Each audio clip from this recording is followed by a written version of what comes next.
ప్రపంచ పర్యావరణ దినోత్సవాన్ని పురస్కరించుకుని గుడివాడ పట్టణంలో ఎమ్మెల్యే వెనిగండ్ల రాము ఆధ్వర్యంలో ప్రత్యేక సైకిల్ ర్యాలీ నిర్వహించారు. ముఖ్యమంత్రి నారా చంద్రబాబు నాయుడు పర్యావరణ పరిరక్షణకు ఇస్తున్న ప్రాధాన్యత, గ్రీన్ ఆంధ్రప్రదేశ్ లక్ష్యాన్ని ప్రజల్లోకి తీసుకువెళ్లే ఉద్దేశంతో ఈ కార్యక్రమాన్ని చేపట్టినట్లు ఎమ్మెల్యే తెలిపారు. స్థానిక ప్రజాప్రతినిధులు, అధికారులు, పార్టీ నాయకులు, యువత, విద్యార్థులతో కలిసి ఎమ్మెల్యే రాము సైకిల్ తొక్కుతూ పట్టణంలోని ప్రధాన వీధుల్లో పర్యటించారు.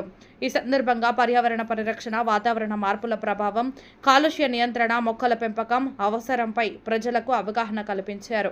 ర్యాలీ అనంతరం ఎమ్మెల్యే రాము మాట్లాడుతూ పర్యావరణాన్ని కాపాడుకోవడం ప్రతి పౌరుడి బాధ్యత అని పేర్కొన్నారు. ముఖ్యమంత్రి చంద్రబాబు నాయుడు స్ఫూర్తితో రాష్ట్ర వ్యాప్తంగా పచ్చదనం పెంపొందించే కార్యక్రమాలు చేపడుతున్నామని చెప్పారు.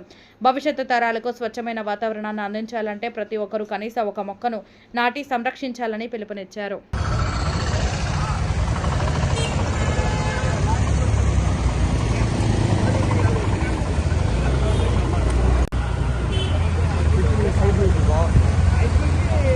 అన్నా